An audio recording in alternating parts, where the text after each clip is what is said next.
Welcome one and all to the Minish cast, the new name for our show that we have been calling Channel ZDI up until this point, but from this point on we're calling it the Minish cast, and we have our good old, well, he's not that old, but Hyrulean hero to thank for that creative name. I think it sounds neat, and we decided to roll with that one. I am your host, Pendio, aka Petter, and I am hosting our discussion segment this time, and the discussion segment has kind of changed names as well for this episode. It used to be known as the Loro Lounge. Now we're calling it the Dubious Discussion because one thing I wanted to change was that I wanted the word discussion to be in the name of it, just to be clear. It doesn't hurt to be overly obvious sometimes, and also alliteration is kind of neat. And yeah, this is the first episode we're making after Tristan's departure from the show, so that's why he's not hosting the initial segment of the show.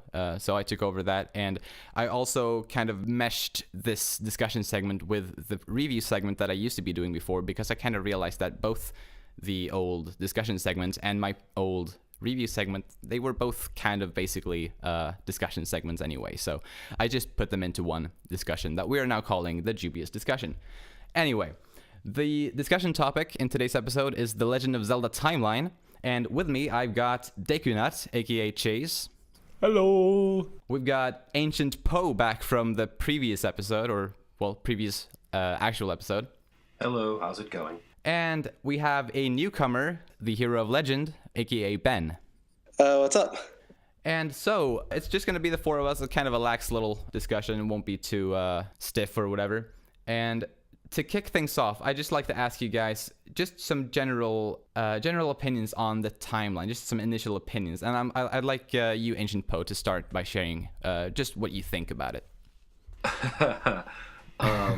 I suppose I'm here because I actually dislike Zelda theories in general, and timeline theories in particular. I kind of hate the whole thing and find it to be a divisive waste of time. So I guess I'm here to be the counterweight to everything. Well, partially anyway.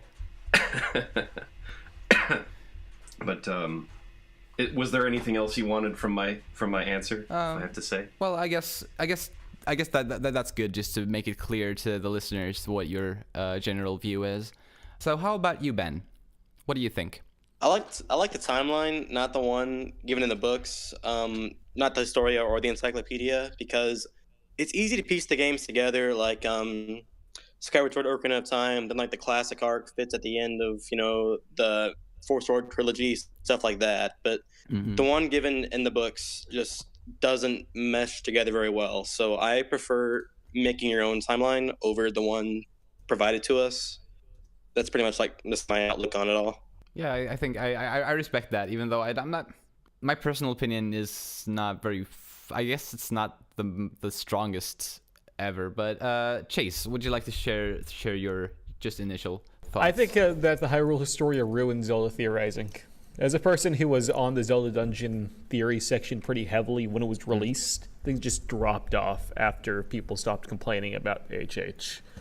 Also, I think the existence of the downfall timeline is an idiotic what-if, that if there's any game to have a Link fails segment, it would be Majora's Mask, because that's one where canonically he fails over and over and over again. But no, I don't like Hyrule Historia. I've always thought that the downfall thing was silly, because technically every game should have its own downfall offshoot. Exactly. That is also my opinion. Why is it only that game that causes Even then, one? it doesn't make sense canonically, because it says Ganondorf becomes the Demon King twice if you go by the ending provided for us, which doesn't make sense. Yeah, that's true. Man, yeah, I like it. Overall, just Hyrule Historia as a book, I was very happy to get something like that from Nintendo. However, the timeline in particular is not one of those things because, well, as you said, the downfall timeline especially is something I just cannot really. I mean, I accept it because it's official, but I don't like it. That's kind of my general view on that. I think the idea of having one is cool, because it shows that, like, even if one link in the chain loses, history will always spin another out. Yeah, I like that sentiment, but yeah. But yeah, also as you said, Chase, I was also very like interested in Zelda theorizing, especially like the timeline but other things as well. But then after the timeline was officially announced, was it in 2011? I think 2011 or 12. That drive to theorize about the timeline especially just completely died, like because we had no reason anymore to make theories because we already had the answer. Exactly. So it was a shame. It kind of killed that, I guess, energy or that spark. I'm kind of surprised it didn't give birth to a whole new movement of truthers. Well, there are people who deny, people going, no, it can't be real, this is why. But I feel like there are people like that, right? Isn't there? Well, I feel like that's the actual stance one should take, because it's like we know from just numerous, accumulated interviews and stories that kind of make it out into the world that anyone who's worked under Miyamoto, as great of a game maker as he is, has had to struggle against his tendency to go, no story, only gameplay, no, gameplay only. And yeah, which means that there's no way that they've been having this big grand story like in his mind, or that's always been sort of like an official but never released kind of story. Yeah. That idea is horseshit, because he himself has adamantly fought against throwing story into things or getting too hung up on the idea of a canon. So I just disbelieve the fact that there ever was one. I mean, it's very clear that somebody went, you know what, continuing stories and like canons that the kids these days can get into are all the rage. Let's throw one together and just it's obviously an ad hoc thing, and I think wasting time on it is ridiculous. Yeah. I disagree. Of course you do.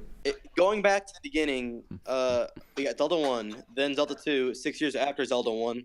A Link to the Past was a prequel to Zelda 1, then A Link's Awakening was a sequel to that, and so on. They were all connected from the very beginning. Right. Well, there are like micro timelines. There's like one or two games that feed into each other, and those can't be denied because those were always upfront about it. But there were also a lot of games that are completely disconnected from each other, or like small links in them that are disconnected from each other. Example, the Four Swords series. Even though Miyamoto didn't work on those. I see what you mean with that, but even then, Adventures segments itself clearly into the actual timeline by including Ganon in the main continuity. It's a different Ganon, of course, but that ties into Twilight Princess because Ganondorf died in that game. So even though it is a little bit out there in the timeline, it still has its own spots. Okay, that's fair. So, like, yeah. I just, even back when timeline theory was big, I always had trouble placing the Capcom games. Because outside, as you said, Ganon in Four Swords Adventures, there's pretty much nothing that connects Minish Cap or the original Four Swords to anything else. Well, my friend had this idea. So, after Twilight Princess ended, and you see King Bulblin running across the field, of Hyrule with the Bulblins, he thinks that ties into the beginning of Minish Cap when the monsters invaded Hyrule. So while it's a very weak connection, it still segments the Four Sword trilogy into the main continuity, basically. I'm kind of explaining it poorly right now, but it's this is kind of what I... So you're saying that the monsters that were led by Bulblin were the ones that were sealed within the chest? Yes, exactly. Oh. And that's... I mean, just an idea, because, this is just all theorized. Yeah, that's more a headcanon than an actual theory, but it's not like we have a better explanation. Yeah. That's similar to one of the, because I used to, as I mentioned earlier, I also used to make timeline theories back before Hyrule Historia, and one of the, part of my, I think this was part of my, the last timeline theory attempt that I made before the book came out, and one part of that was that I placed Oracle of Seasons and Oracle of Ages right after Twilight Princess with the same link as the Twilight Princess link, because, well, maybe this one's actually even weaker though than the thing you mentioned, but the reason behind that for me was that at the end of Twilight Princess, you're seeing Link ride off on his horse. He rides away, and the Oracle games start with him riding somewhere, riding toward the castle, I think, so I don't know. to me that was like, whoa, that's got to be the same. It's not Sideburn Link. Well, it's just a different art style, right? But I don't know. Isn't there something out there about like if you follow the sideburns, it all makes sense? Is it? I'd argue that the thing that separates it out more is the existence of the state of the Triforce in the Oracle games compared to the state in Twilight Princess. Because at the beginning of the Oracle forget games, the state of it in the Oracle games. It's all together in one piece. Oh yeah.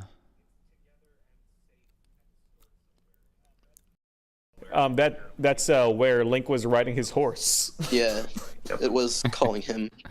Right. I remember now. That's true. I don't know why, but that you said it's calling him, and that just made me think of like him with a smartphone, and he looks over, like it starts ringing, and he looks over, and it's like call from Triforce. And he's like, oh god, not again.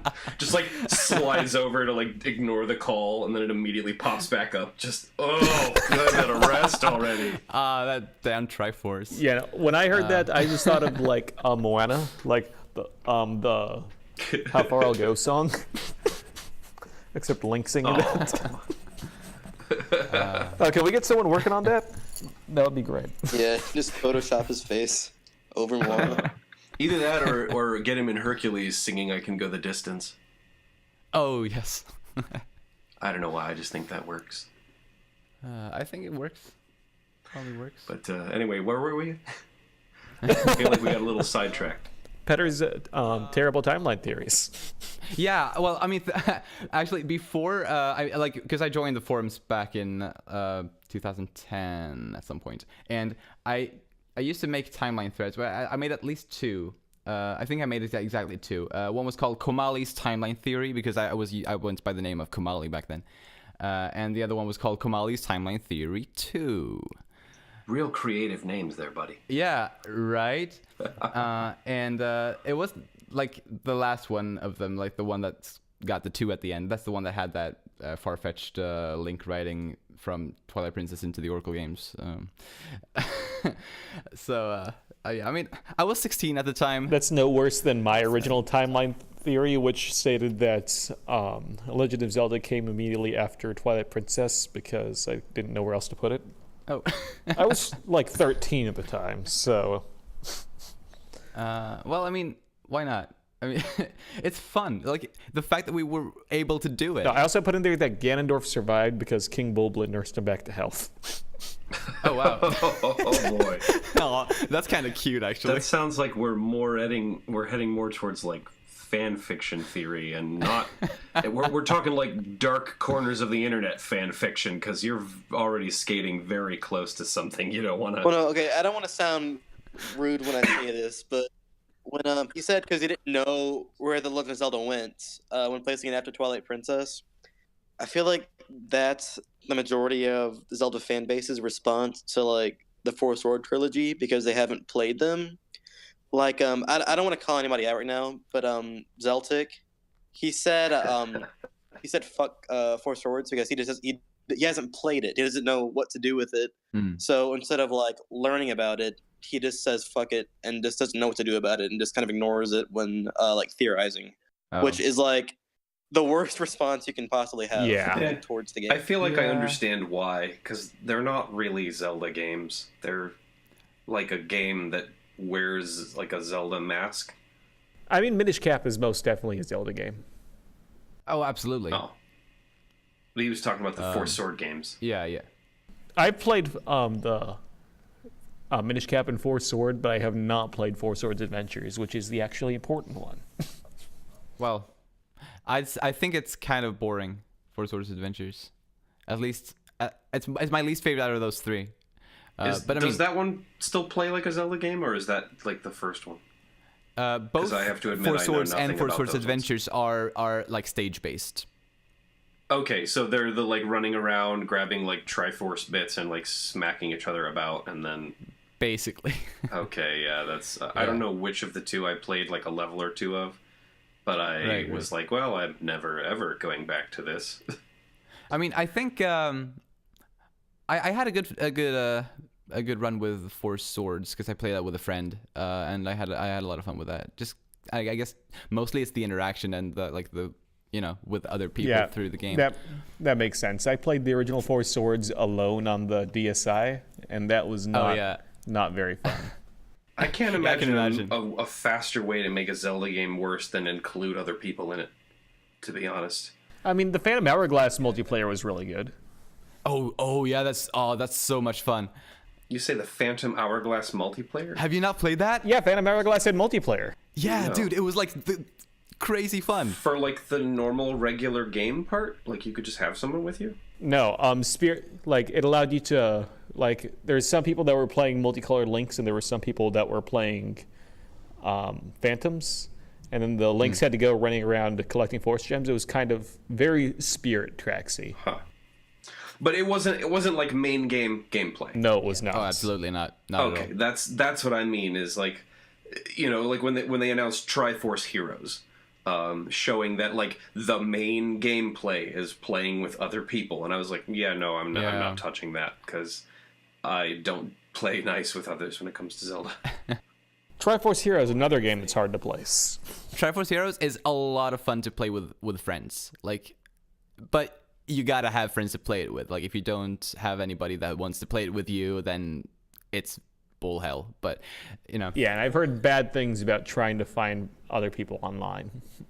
Yeah, dude. Yeah, don't even. I've been there. But if you got friends to play with, it's so much fun. Compared to Four Swords, though, I feel like it fails at being both a good single player and multiplayer game compared to the Four Sword games, because Triforce Heroes is kind of fun multiplayer, but it's not fun at all single player. And Four Swords is fun both. So I feel like just in comparison, the Triforce Heroes is the bad. I'd like to respectfully disagree. It is not fun single player. Talking about timelines. Yes. I just realized that too. Ladies and gentlemen, welcome to the review debate, where today we're fighting Four Swords versus Triforce Heroes. I mean, I don't mind going off on tangents too much, as long as That's true. it's still Zelda. Especially if nobody, including the participants and audience, care how long this thing ends up.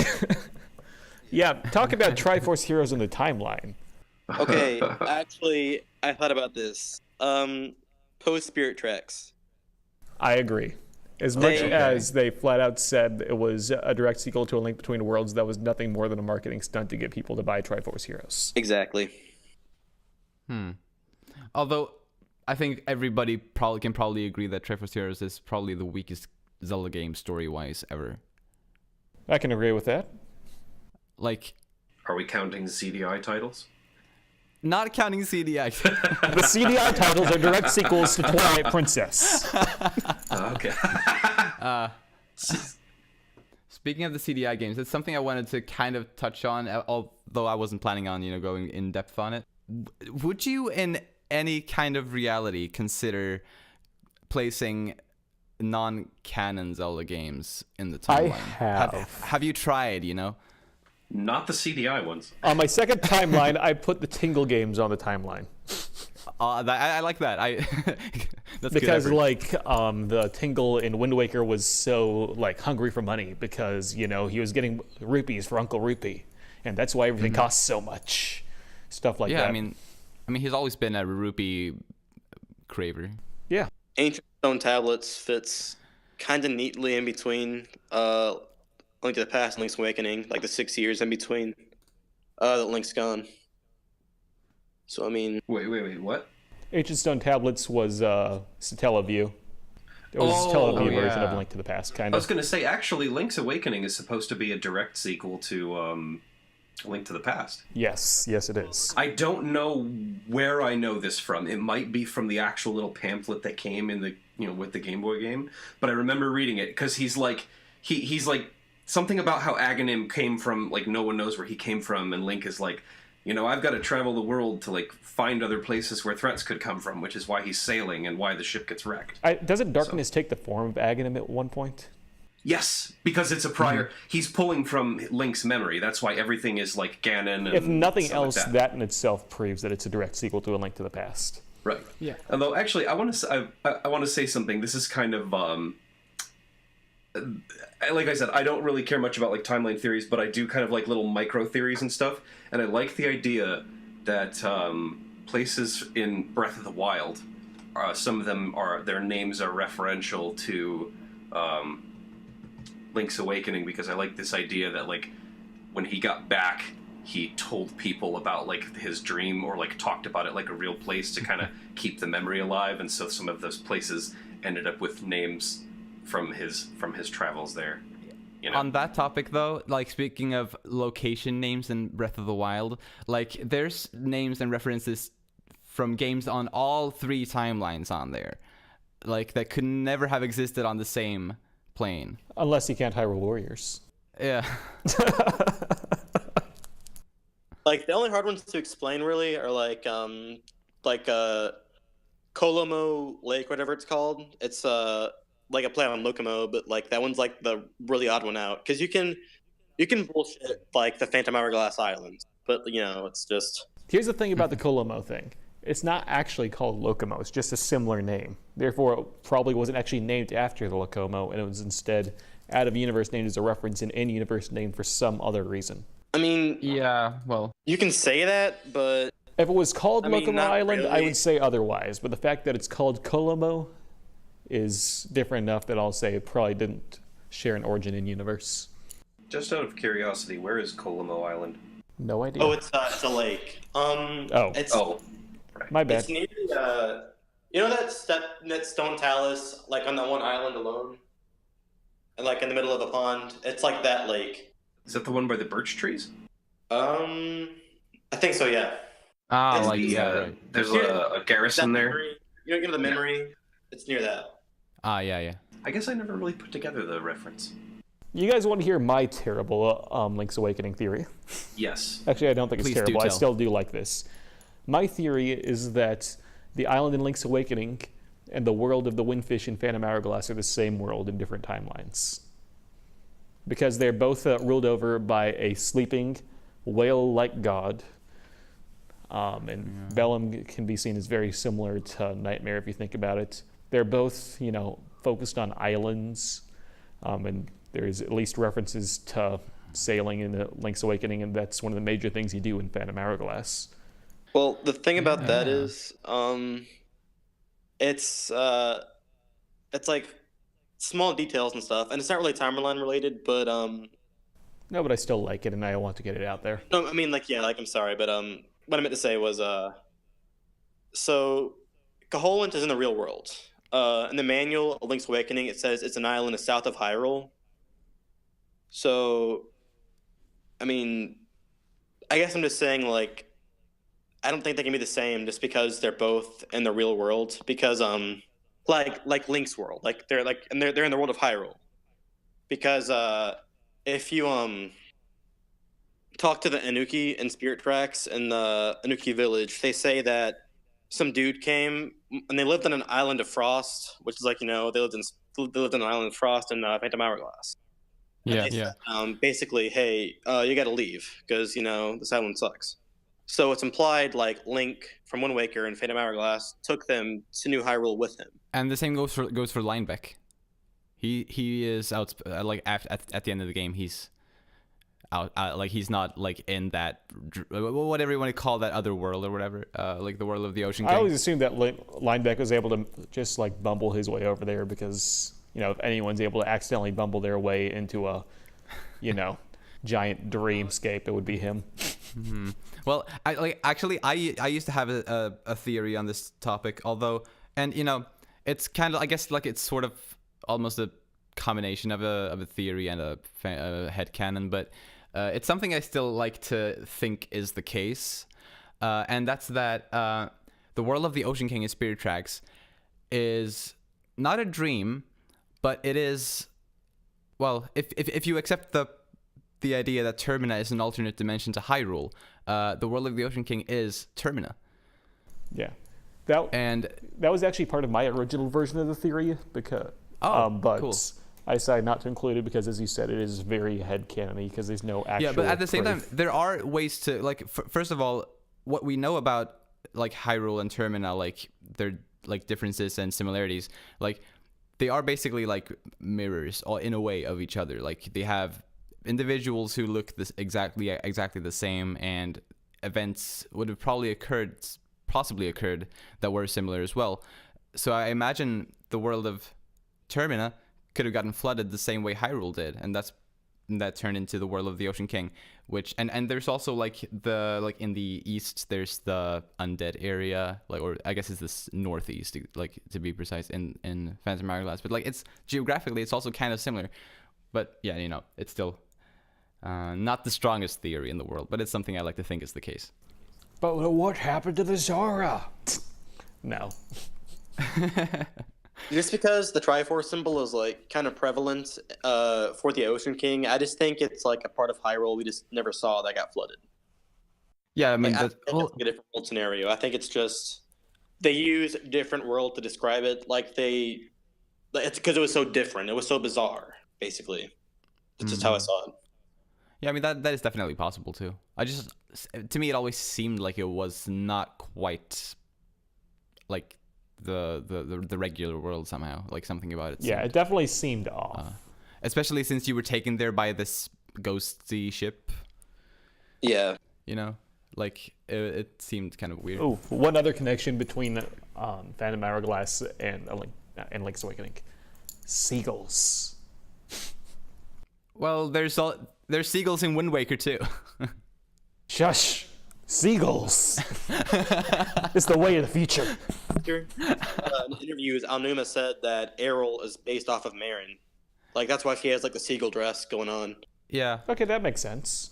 And I mean, Milan is also based off of Marin. Milan and Ocarina of Time. So I feel like she was an influential gal. I've actually kind of had the theory going on for a while that all of the pairings that have like the Ma-Ta names, Marin, Terran, Malin, Talon, etc., were another set of souls that were reincarnating.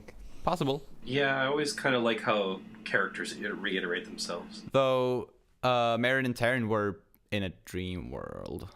So. Well, yeah, that's the thing. I'm pretty sure that she was, because she's described as being like identical to Zelda but with red hair. So I'm pretty sure she's like literally Link's dream girl. Like, yeah, that's probably it. That'd explain a lot. But it's not his dream. so I think he just has a thing for gingers. Canon, Link likes gingers. Yeah. Perfect. Watch out, Chase. Oh my. But also she gets to become real too, in a way. Yeah, except she becomes a single. She becomes a seagull and she's no longer ginger. She becomes a single.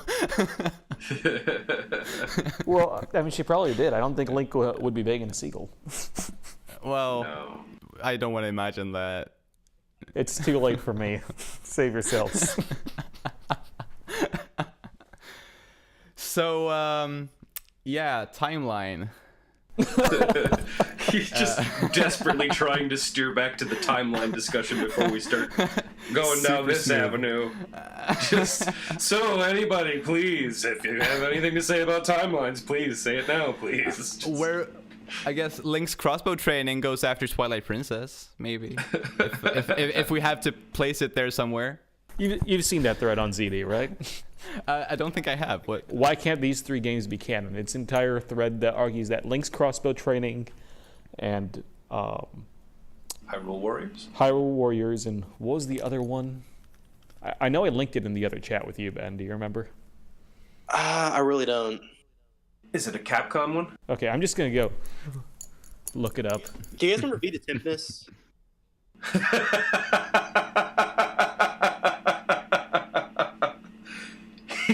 Yeah, we've heard of him.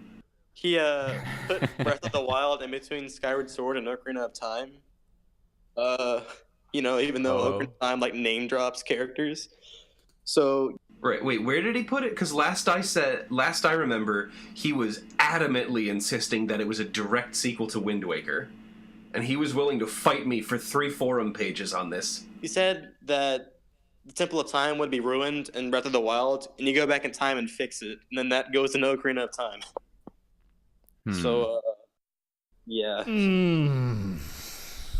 I want to punch someone. So, where do you guys think the game Breath of the Wild goes on the Zelda timeline? After Adventures of Link. I don't know, and I don't care, and that makes me happy. Why does it go after Adventures of Link? Okay, so I'll let you take the stand. this is a bit biased because personally, even stepping away from like different timelines, when I play like Zelda, I like the original Zelda.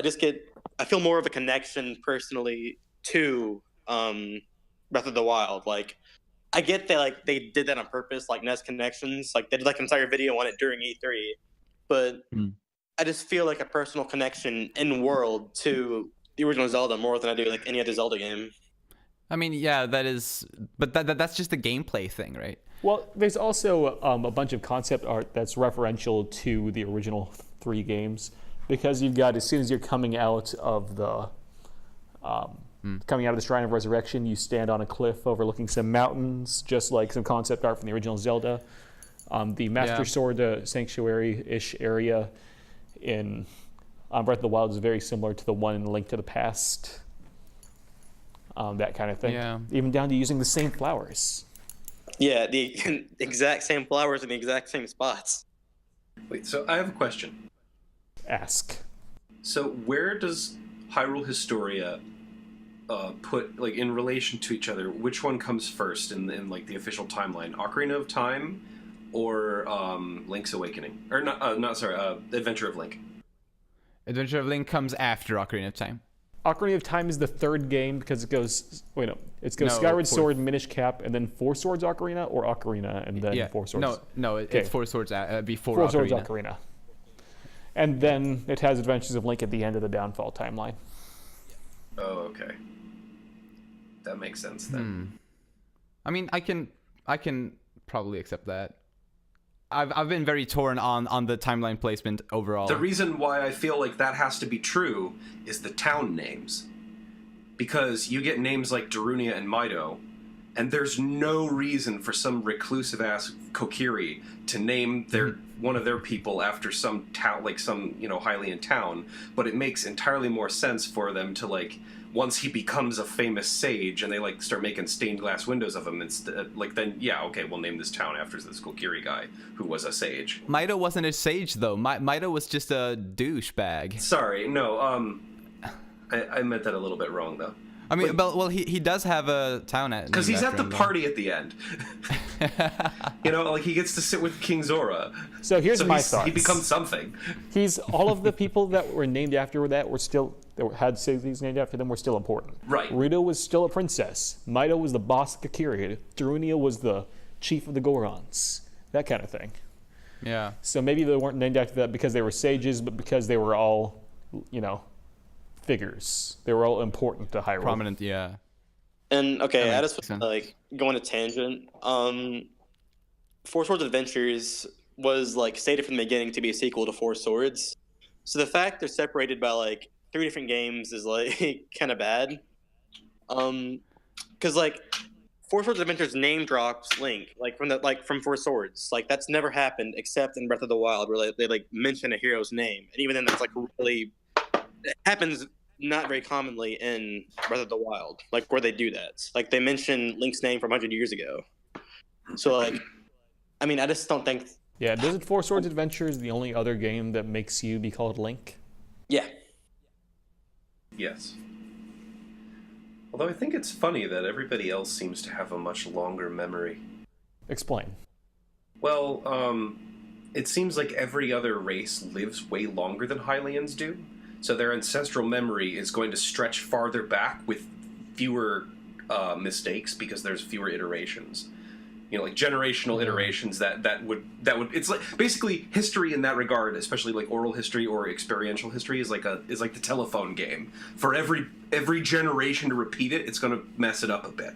Where like you have Hylians who have no idea who you are and like vaguely remember this calamity, and a lot of them who were raised in a time where they're in the Reconstruction or like the Eye of the Storm piece in between, Calamity Ganon's first return and his second. But there are a lot of, like, Zora who are like, I fucking remember you and I hate you for it.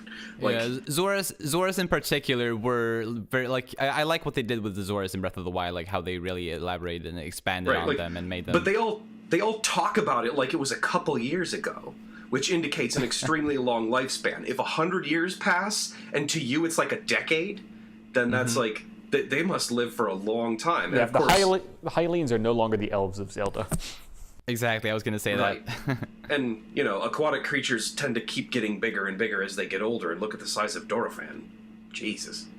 Yeah, I mean, we've always kind of had that in Zelda. Like, King Zora in Ocarina of Time is also way bigger than most other Zoras. So. Right, but they've never acknowledged the longevity before, I think. Yeah, exactly, yeah. Especially with Ocarina of Time, because Rito goes from a kid to an adult in 7 years. So, like, what does that mean for her lifespan? I mean, they clearly didn't, like, plan this ahead. Like, they didn't think, the Zoras are going to live for, like, hundreds of years and stuff like that when Ocarina of Time came out. But it's still just, like, stuff like that. Metamorphose. Or have rapid growth spurts. What it probably is they like age the same as like a Hylian or whatever up till they're in their prime, and then they just stay in their prime for a long ass time. That's not entirely true for Breath of the Wild though, because Mipha makes a point in one of the cutscenes when she talks to Link that he matured much quicker than she did, even though they were like kids at the same time. Well, also you said it. You hook up like an adult Hylian and like a Zora kid, like physically together. So like that was weird. Yeah. I didn't like that quest. That made me feel uncomfortable a little. Yeah, agreed. Yeah. That's fair. Because it's That's like even if the Zora girl has like lived for 30 years and still looks like an adolescent if they live so long, she was modeled as a child. And there's like this adult guy, and I did not like that part. Damn you, Japanese. Yeah. Yeah. Some of their subject matter makes me uncomfortable. So timelines. Yes. Right. Do timelines make you feel more comfortable? Should we move back to those? Maybe, yeah. Although I did just realize, if we really want to figure out the timeline, why don't we just go ask the Zora? Because they live so much longer, they should just know. Good idea. To them, it's like the whole of Hylian history should be like 50 years to them, just like World War I to now, or World War II to now. If we assume that Breath of the Wild is on the downfall timeline, at the very end of the downfall timeline, after Adventure of Link and all that, because I mean I can agree that makes a lot of sense to have it take place there, and if we do, then we know from the adult timeline that the Zora evolved over time into the Ritos, and in Breath of the Wild we have both, indicating that they at some point they split into two groups for some reason, like lived in different areas probably, and they evolved differently, like the two races or the two groups. One of them evolved into the Rito somehow. Yeah. Right? That makes sense, right? Yeah. Why do we still have monkeys? And by that logic, do the Ritos live super long as well? That's not implied, because like the Rito chieftain doesn't know who you are. Like he assumes you're like a descendant champion who died 100 years ago. That's true. Wait, are we talking about the Breath of the Wild Rito or the Wind Waker Rito? I guess either, actually. No, specifically when somebody just mentioned the chieftain, are they talking? They were that's talking about Breath of the Wild. Breath of the Wild. Okay, right, yeah, because he didn't know. But then again, he might just have not known who you were, like at all. Exactly. That's actually a very, very solid point. Like, it's not like Link knows all of Hyrule. Right. So I guess it's still possible. He just knows the Zora because he tried to. Yeah. Also, I mean, because he. Well, I mean, the what is it? The diaries, they mention a lot that there was some reason or another that he got introduced to them. I think it had to do with them building the dam or something. But it talked about how, like, for whatever reason he accompanied or went into Zora's domain, and that's why met with the Rito. But it also, like, the more than Breath of the Wild mentioned very specifically that, like, the royal family of Hyrule and the Hylians tend to usually have really good connections with the Zora people. Like in that one, they talk about, like, this big, huge effort for, like, both of the groups to build the dam together. And I think they even mentioned that part of it wasn't just building the dam, but was intended to be, like, a sort of bonding exercise for the two people. But it doesn't seem like the Rito have ever really had a chance to do that. Because they live so far north, like, compared to everybody else, they're kind of far away. They are definitely remote. They also themselves seem like kind of like a little bit more of an aloof people, like a little bit more self-concerned, and lofty, which makes sense. They're kind of almost like the elves in that regard. You know, they kind of Yeah, live yeah, to their own that's standard and just like, we're doing our thing. We don't really care what all you little people are doing down there. We're going to live our lives. You children have fun. Right. Yeah, and just looking at the champions' personalities, like Rivali is without a doubt the biggest dick of the four. I love Rivali. I love him too. He's my favorite one, but he is a dick. Yes, he is. He is. Undoubtedly, He really but he is my favorite. Even Teba's kind of a dick, and he's like nice to you anyway. Yeah, But he's still kind of a dick about it. And he's just kind of gruff. Can we all agree that Rivali is secretly Falco? No. No. Although, hey, you know what? Can we all agree that the Faka and the Chozo are the same race? And what was the second one you said? The Chozo. Metroid. Oh. Yes. I'm sorry. Yeah, it was a bad joke. I said it once on one of the, like, I made my own thread about it. Like, I don't believe this at all, but I'm gonna say it like I believe it. At least Falco was in Smash Bros. Yeah. Well, I am admittedly a fan of the theory that all of the, or at least most of the Nintendo franchises coexist in the same universe. So, Well, I like we to have think canonically that's the case. seen Link and Samus in the Mario game, the same Mario game. So I mean, yeah, but I'm gonna be picky and just say like it's like that universe is Link and Mario because I think it's like a giant multiverse, not just one shared universe. Yes, I'm gonna guess it's multiverse as well. And plus, we do have the entirety of, what's it called? The Great Cave Offensive, which literally just has the Triforce as collectible item that's worth some gold. Yeah.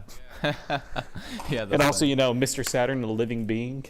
And Falchion from Fire Emblem, the most important sword in the series. Well, actually, a falchion is a specific type of sword, so Right. it could be explained away. yeah, that's But it's same sprite from 11 and 12, like specifically. Right. Yeah, I'm quite aware, but But I do like the idea of everything occurring, not just in the same, like, yeah, I know multiverse is an easy way to explain it, but I kind of like the idea of everything happening, like, in the same world, just in different parts. here's a theory. The reason all that exists in Kirby's world is because Kirby's world is literally dreamland. That's like, the same That's true. the same universe where Mario 2 takes place, for example. That's Subcon, that's different. No, that's subcon, but, Mario's still dreaming that entire It's time. a dreamland, yeah. Maybe every dreams meet in the same land. Well, now that you bring that up, I mean, actually, Wart does appear in Link's Awakening. Oh, yeah. Right. And What was his name? Like, something about, like, wasn't Mamu, was it? Yeah, in Link's Awakening, wasn't he called Mamu? Or was that the whale? I think it was him. The guy who teaches you the frog song. Yeah, Frost Song Assault. Yeah. Yeah. Maybe Dreamworld is like a hub. Like, everywhere leads there eventually. Exactly. Yeah, like the world between worlds. Yeah. Well, the thing is, it's like actually canon because in Super Mario Bros. USA, like the broadcasting system one, Wart reappears and he says he escaped to another dream after Mario Bros. 2. Which, I mean, since Link's Awakening, he appears. That kind of lines up pretty well. Huh. Interesting. Actually, that is quite literally a dream, isn't it? Yeah. Also, I'm going to point out that the anti-Kirby exists in Link's Awakening, which means there has to be a Kirby somewhere for there to be an anti-version. Exactly. There must be. And also in Kid Icarus Uprising, there's Metroids, or what looks identical to Metroids, basically, anyway. They probably are Crossovers. Metroids, like under a different name. Yeah, they have a different name. I don't remember the exact name now. It's not Metroid, but they are Metroids, Is it just Metroid spelled backwards? Actually, maybe. I can't recall, but I don't know. The Kamado. Sounds like That's what it is. Yeah. Yeah. Well, Ben, it's time to make the ECT bigger. That was a bad joke. Go ahead and ignore it. No, I liked it. I don't know what the ECT is. It's More inside jokes. It's I guess our quote unquote timeline. I wouldn't really call it ours because it's just a timeline. But Extended child timeline. yes. Would you like to share it with us? Yeah. Sure. Do you want to, DekuNut, or do you want me to? All right, so pretty much we take, like, obviously a lot of the HH, as much as we hate it, it has a lot of obvious things, Skyward Sword, the Ocarina of Time, Skyward Sword, the Minish Cap, to Ocarina of Time, the split off into multiple timelines. Pretty much we take most of what's in the Downfall timeline and move it to the end of the Child timeline. Yeah. I like that. Especially because Four Swords Adventures kind of hints towards there being a second Ganondorf that was born after the first Ganondorf was killed. And then that Ganondorf goes on to become the one in the original series. And then also, because we hate its current placement, we take Triforce Heroes, we put it after Spirit Tracks, because it kind of fits with where that universe is going with all of its modernization and everything. I thought they said that that Spirit Tracks is supposed to be the last one in that one. Yeah, but they also said that Skyward Sword was supposed to be the first game in the timeline, but we all know eventually they're going to come out with the game that takes place before Skyward Sword. Yeah, I mean, we can never know for sure. See, what I hope they do, and I think this kind of ties back, we originally have been talking about Breath of the Wild, and this is kind of like my whole thing about I don't care about timelines, they're a detriment to the community as a whole, or like the games as a whole. Everyone was and seems to still be trying to figure out where does Breath of the Wild go, and I think Breath of the Wild was a loud and clear message from the developers going, we don't care. Yeah. We're going to throw as much anti-aircraft fire into this game as possible to shoot you all down. There's going to be so many things that contradict each other. You're never going to be able to make heads or tails of it, and we're never going to help you. And from now on, we can make whatever we want, because the whole timeline thing is thrown to the wind, and we've decoupled it from things. Like, that's why there are references to everything. That's why there are direct contradictions of things that it's like, if this is in here and this is in here, but these two things took place, related to each other. And it's like, for instance, we know that we're not, for instance, the Great Sea. It's like, oh, we have Koroks in here, but it doesn't fit there either. Or we mentioned, the other three games in the speech by Zelda. I really honestly think that was the developers going, stop hounding us about this. Let us just make the damn games we want and not have to worry about where they link up. Okay, just a second. Who the hell just had a Navi sound? That was my phone. My phone's text and all its notifications are a Navi just sound pack. Fly over here to Oregon so I can punch you. I actually really love it because they it doesn't always play the exact same sound. It plays like a suite of different Navi sounds. So yes, you get the whole bunch. Every now and then it has incredible comedic timing. I was actually playing a game of Magic with a friend of mine, and he laid a really powerful monster, and in the other room by the stairs, my phone goes, "Watch out!" It was fun. Anyway, you're really getting the full experience. Yes. The full Navi experience. I think Breath of the Wild is the developers' way of distancing themselves from any kind of anchoring effect that any sort of timeline that might have been invented. I think that's just their way of giving themselves a lot of breathing room, because the other problem with all the timelines linking together is eventually you start writing yourself into a corner, because you're like, oh, well, if we have to worry about the timeline, but like if there's no time in here, like chronologically we don't have room to fit a game in between this and this, and you start it's kind of like as you discover the world, like the blank spots on the map shrink, and eventually you've got nowhere new to go, and you're using your hero's journey or hero's path mode to try to figure out every little speck you haven't traveled on. And it's like they didn't want to do that. They looked ahead and were like, if we keep going with this, nailing everything in, we're not gonna have any more room, and we're gonna have to pull like ridiculous maneuvers to just give ourselves a way to make a game that a million people won't go, hey, that doesn't fit there. So they just were like, fuck it, we're doing whatever we want, we're done with this. Like, there's 100% an issue that Castlevania had with its series, because they've just gone back and done so many prequels and sequels and tied everything together so well that they eventually just kind of have nowhere to fit anything without making it just ridiculous or pulling a Battlestar Galactica and just... I could definitely see your argument. My argument is, if we're putting up Triforce Heroes at the end of the adult timeline, they're already, completely ignoring the word of God, so may as well just keep going. I mean, yeah. Yeah, I mean, I definitely agree with what you just said, AncientPoe. I also think Breath of the Wild definitely, made it very clear to the players that the Zelda games, for the most part anyway, are meant to be, an experience in itself. Like, each game is one experience. Right. Like, it's an anthology of stories, essentially. Yeah, and there's a couple examples of games that are direct sequels, like obvious direct sequels, like Right. Majora's Mask, for example. And I really yeah. enjoy the micro timelines. I just really hate the concept of a macro timeline. Yeah. That's So my I'm going to say you're probably right. I just don't care. I like that. That's fine. That's fine.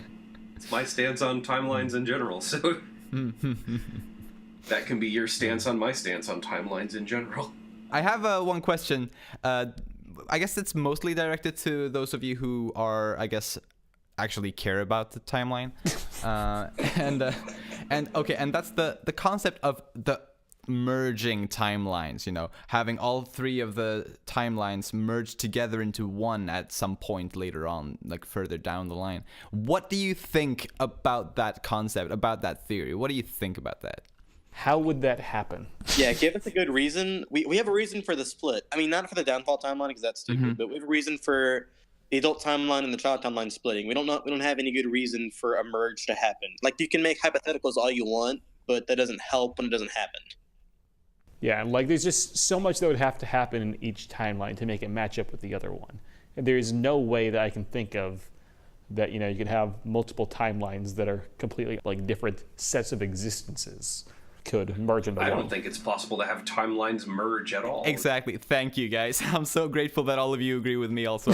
They might synchronize, but synchronizing would be different. Synchronizing would just be three separate timelines that eventually somehow manage to all arrive at like the same kind of fate and all like resemble each other, but you can't actually merge them again. That's like, as hard as that might be, it's possible, but an actual merge is not.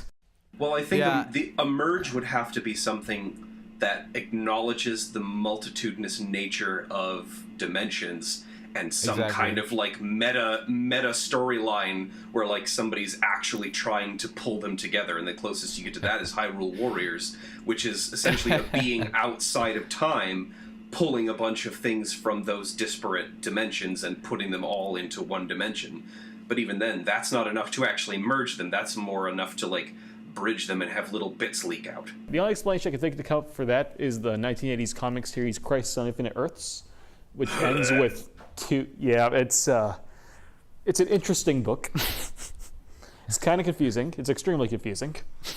Yep. But pretty much what happened at the end was the Earths that took place, like the comics from the late 30s through the early 50s, and then the 50s through the late 80s. Those became one universe instead of two. Oh, because yeah, that's weird. because comics are weird.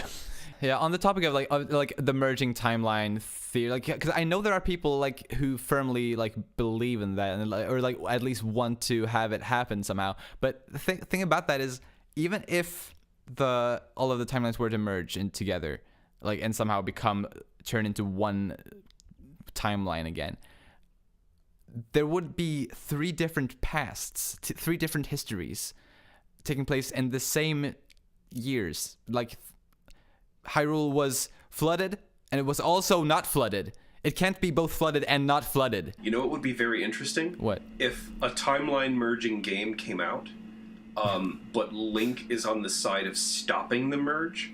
Yes. Like, the villain is the one trying to mash them all together, because think about it. When things merge, redundancies get eliminated. Imagine three companies, three massive corporations merging. What happens to everybody who shares that same job in each corporation? Everyone but the best goes away. So you can imagine all the Links and all the Zeldas like, holy shit, we've got to like stop this, because whatever the timeline chooses as like the right one, the rest of us are gonna get erased from existence. That would be kind of funny. Like, Yeah. as a threat in a game. Yeah, this is actually something that was kind of covered by the Crisis on Infinite Earths, but there's something else I was going to reference, but I forget what it was. Ugh. Well, I don't know either. I got it. Do tell. I think it's called like the Berenstein Bears effect or something. Oh, right. Do explain. I know this. Tell me, are you aware of the classic children's series, the Berenstain Bears? I'm 32 years old, so yes. How do you spell the word Berenstain? Ah, okay, that's what you mean. Because, yeah, it changed a couple times. Yeah, like everybody remembers it being spelled with an E, but it was spelled with an A instead.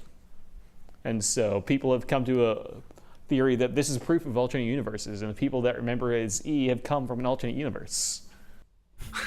That's like pretty much everyone, though.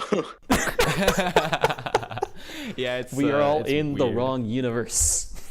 Yeah, that is a similar like idea, I guess. Personally, I was always more of a fan of Little Critter anyway. It's called the Mandela Effect. That's the name. That's what it was. Yeah, Coming from the fact that a lot of people believe that Nelson Mandela died in prison. yeah, and that's he did not. Weird. How Because people Mandela proceeded to go on and become president after that. Yep. You know, the thing he's known for. Exactly. Well, I think some people would probably say that he's known for being imprisoned, but they probably just weren't paying Admittedly, attention. he did more in his life than just be president. He was a great activist, and he did a lot of good stuff, but a lot of that stuff he did do while he was president. I wonder if he had any good Zelda timeline theories. Okay, guys, we got to go back in time and ask Nelson Mandela what his Zelda timeline theory is. Because, he died before Hyrule Historia was ever released. Aw, lucky man. Nah. I don't know. So he could still hold on to hope. But yeah, I like to think of the Zelda games, at least for the most part, as like their own experiences, their own stories, their own, games. I used to enjoy timeline theorizing until Hyrule Historia came out, but once the book was out, like I didn't have any reason to keep on making those theories anymore. At least it didn't make it any fun. Yeah. So ever since the book came out, I just haven't really cared a whole lot about it. That's about the time that I stopped, doing Zelda theory and Zelda discussion a lot because, even if you disagreed with the timeline, everybody would just tell you, well, it's canon. Suck it up. Yeah. Yeah, it's a shame. It still It's a shame. happens to this day. Despite the Yeah, fact of the timeline was Dark Horse and not Enuma, but whatever. See, I think the most fun theories are the biological theories anyway. Like theorizing about like monsters as they may have existed or changed, Yeah, the evolution of Yeah. the Octorok from the thing we see in Ocarina of Time to the Yeah. thing we see in Legend of Zelda. I actually had a really interesting string of consciousness comment on something on, I think, the True Zelda Reddit that was like, somebody was asking about something completely unrelated, and I went off on a tangent about the formation of the Blinn family, Moblins, Bokoblins, things like that. I started discussing like morphological differences and like geographical niches that they would have occupied, and how like the latency periods in Ganon's like influence on the world would have given rise to like the smaller, like the Bokoblins that aren't quite as militarized or like physically adapted to war, whereas like the larger Moblins are. But then it's like as he comes back into the world, they get pulled kind of by his force of charisma like into service, and it's like, here's a sword, here's a shield, go do this, and they're like, but I'm tiny, just. I don't know. I can't remember the whole thing, but I certainly got a kick out of it. There used to be like a whole group, like back before the Great Purge of 2012 or whatever, that was called like the Scientists of Hyrule or the Evolutionists of Hyrule or something. Oh yeah. Or like the Royal Hylian Scientific Society or whatever, where they actually discussed that. I was a part of that for a while. It was great. I miss the old groups. Was this just a group of theorizers? I'm sorry, I have to go. Oh well, Aw. yeah, okay. It's been an hour and a half. That makes sense. Yeah, my bad. Has it really? Wow, No, it has on Chase's recording. It has. It's been about an hour. I think the actual recording. Well, on mine it's been 1,997 measures. Yeah. Thank you for joining us on this discussion, Ben. Yeah, Yeah. thanks for coming, man. It's been fun. All right, see you guys. I guess, shall we take that as the clue to end the segment? And unless you have anything more to say, like I don't have any other like points exactly here, but like if there's anything you've been meaning to or you've been wanting to talk a little bit about. The Tingle games are canon. Yeah, I mean, I think they can all easily fit in somewhere. I mean, it's just one character. You got to make sure. Except Love Balloon Trip. That was just weird. If you don't know that game, check it out. It's the weirdest thing you've ever seen. Oh, I've seen parts. Do you know what is it? Ripen Tingle's Balloon Trip of Love. Are you aware of this game? Yeah, I know at least loosely about the existence of those. Yes, those about things. the Tingle starring Legend of Oz dating game. Not Legend of Oz, Wizard of Oz dating game. Huh. That takes That place inside a book. sounds awful. My favorite Tingle game title, though, is like just the title is Freshly Picked Tingle's Rosy Rupee Land. I just love that title. Yeah, but it's just not quite to the same level of insanity as William Triple Glove. I just sort of hate Tingle in general. I mean, that's a fair response. I'm not But going to that's say the I love thing the is, band. I didn't actually used to have it.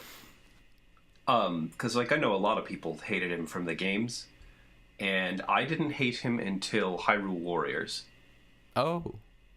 So, yeah, because basically it was like I was absolutely certain that we were going to get Skull Kid as one of the DLC combatants, you know. And when they released the thing and like they finally, because like I had my heart so set on it, and I was like, oh my god, there's like no way that, you know, he's not going to be in there. And people were like, dude, it's not going to be in there, it's going to be Tingle. And I was like, that's the fucking stupidest thing ever. There's no reason. Tingle's not a fighter. You can't fight with that little piece of shit. There's no way. Like, Skull Kid is super awesome, of course they're going to do it.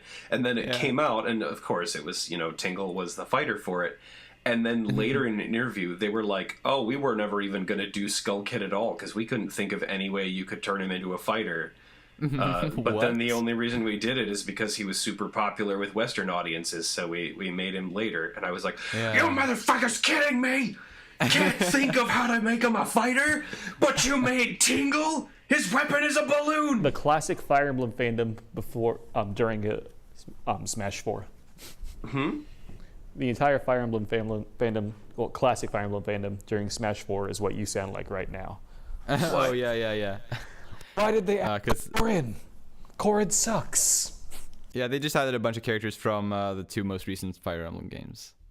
I think they need to take out all but like 2 of the Fire Emblem characters. Keep Robin, keep Marth. Yes. So about Tingle, do you think it's the same Tingle in every appearance he makes throughout the franchise, or do you think it's different Tingles? Obviously, the one in Termina No. is probably No. different. But... No. Different Tingles. Tingle has been cursed to forever be reborn. So he's like Zelda, you know. During Skyward Sword, the ancient Tingle was probably just like hiding, you know, just next door to where the entire fight started. So when all the souls that were got cursed to get reborn or reborn again, Tingle just kind of sucked into it. See, here's the way I view the iterative characters. I think you start off with the main 3, and that the curse or like the recurrence kind of ends up being these 2 entities kind of battling it out with each other.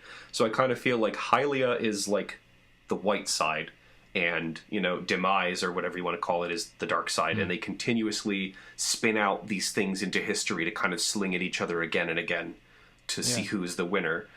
And as time goes by, it's almost like advancing a tech tree in an RTS. They gain new tools and new things in the form of new souls or new characters.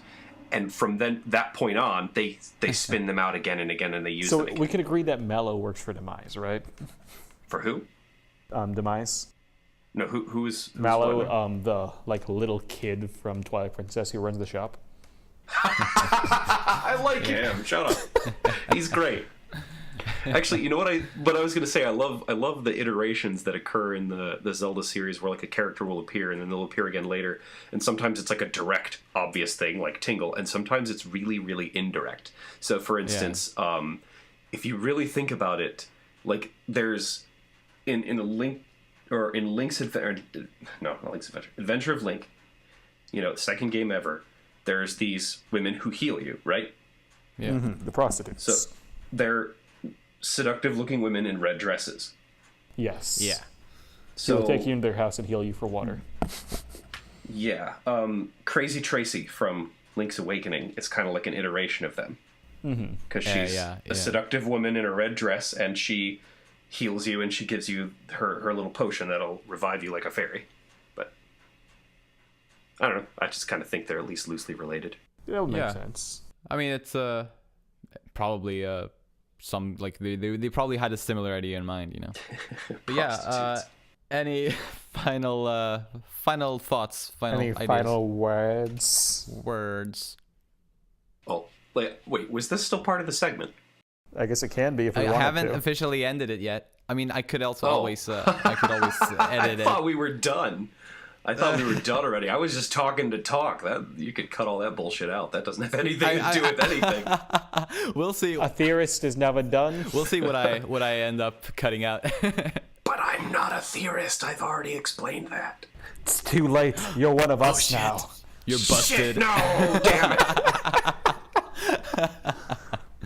All right, so I guess without further ado, I will pass the show over to Chase with the Master Quiz.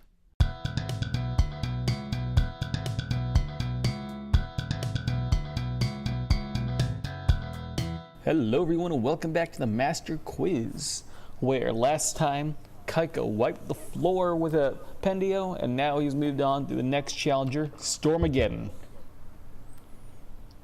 That's the point where you say hi. Oh, hello.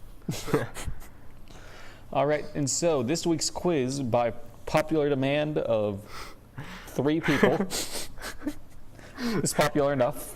The quiz is going to be based on our very own Mellow Eslo, aka Runny Diarrhea and Tristan. Don't you remember those days? What? There was a point where he literally just changed his username to Runny Diarrhea. Nice. It's about what you'd expect from the man. Yeah. That's cool. Anyway, he actually wrote these questions himself, and I'm gonna admit they're probably gonna be tough for you guys. This is more a meme than anything. But you know what? We'll figure it out. So, both of you know how the game works. It doesn't matter. I'm gonna say it anyway in case this is anyone's first episode. So we have 5 questions and a tiebreaker.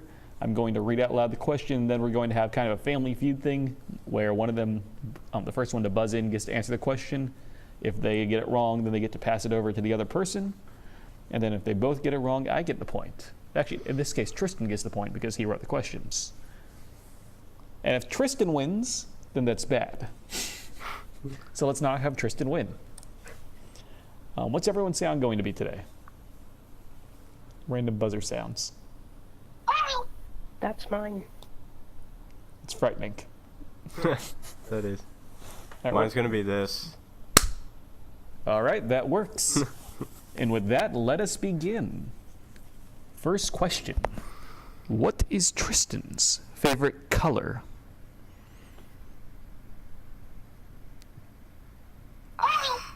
All right, what you got for me, Storma? Is it green? It is not green. That would have been my guess, too. Yep, you don't have to clap at that point. Okay. It's just going to you. Is it pink? So close. It's red. Damn.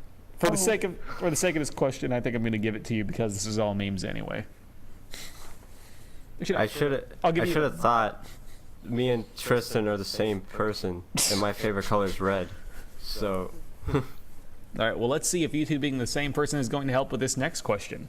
Hey guys, I hope you're all enjoying the quiz so far. This is just Tristan popping in to give a little disclaimer that the answer to this next question is probably going to disappoint everybody. And for that, I am sorry in advance. Anyway, it's nice to see you all again for this very short time. I just wanted to get that out there. I'm sorry. Goodbye. Question 2. What is Tristan's favorite animal? All right, we got Keiko first. dang it. You're not going to be able to get it. Just looking at this question. I thought I knew it, and then I forgot. I'm gonna pass. Dang it. Okay, in that case, Storma, your guess. It better be a sloth. I'm sorry, man. But it's not. He's lied to you the entire time you've known each other. When you tell me, I'm gonna feel dumb because he told me his favorite animal once. It's probably a pug or something.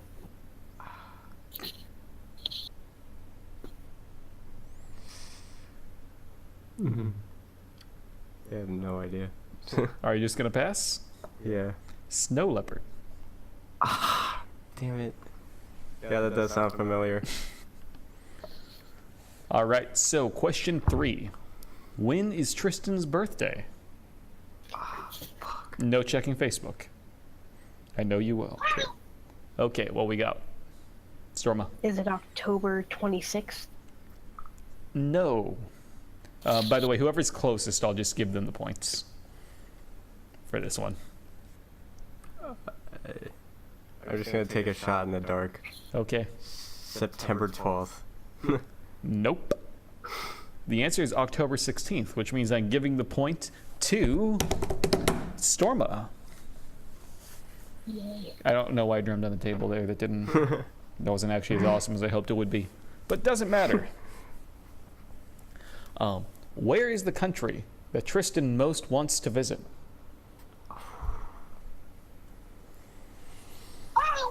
All right. What you got for me, Storma? Australia. Yes, actually. Dang. Someone got a never question got right that. the first time. All right, so now we're going into the final round with 2 points for Storma, 1 point for Keiko, and 1 point for Tristan. 1 point left. What is Tristan's favorite Zelda game? Okay, Keiko. Is it Majora's Mask? It is Majora's Mask. So now you guys are tied up. It's time for the tiebreaker question. It's intense. You're stranded on a desert island with Tristan. The 2 participants must create the funniest scenario for how they got there. Take your time to think, and then tell me when you're ready. Pen, can you put like some kind of waiting music in here? I don't know. If you can't, just edit it out, but if you can, that'd be great. If you can't, just have him talking Eh, about the waiting music. Yes, exactly. That's perfect.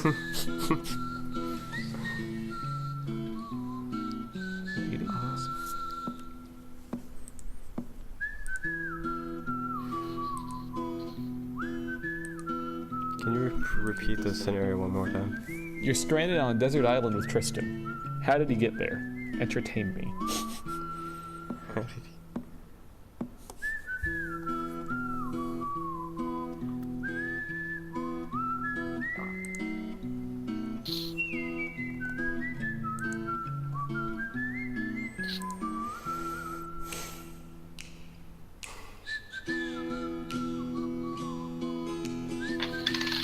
I dropped my penny.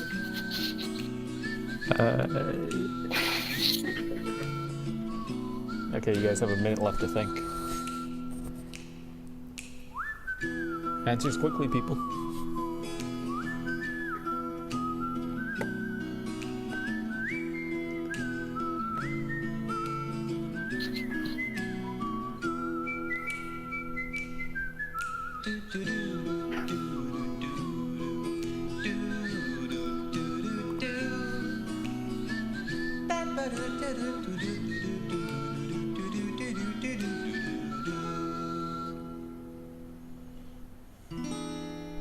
Okay, I think I got my story.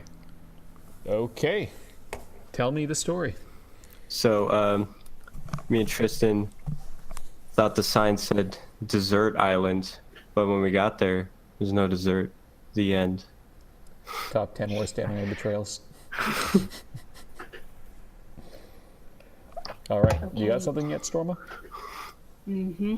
Okay. Tell us a tale. Tristan and I were flying on a plane, but the plane blew up because you, Deku, decided to blow it up to kill Dang. us because he hated us. Of course I did. And so, It's because I was scum. That was my night kill. Because Tristan can fly because he has wings. We flew down to the island, and we were there. The end. All right. Now I need to think long and hard. Your stories explain many complex themes and non-linear narratives. So I think I'm gonna have to give it to Keiko. And with that, Keiko has won again, I guess. Yeah. It was a close fight and was not fair for either of you. But congratulations. Not gonna lie, I half-assed that story. That's kind of what you have to do. I was like trying to think of something complicated, and I was like, actually, what is the dumbest thing I could say? And that was it. And the dumbest thing you can say sometimes works. I guess. I thought Tristan being able to fly was dumb. I mean, I'm going to admit that is pretty dumb. But that, I'm going to say this is more random than, like, I could actually see Tristan and Keiko falling for that sign. No offense to Tristan and Keiko, of course. All the offense. I'm down for dessert. Yeah. Okay. I mean, Well, sand probably tastes better than whipped cream. yep, probably. Well, we're going to end the segment here. So thank you guys for listening, and see you next week with another Master Quiz. Yes.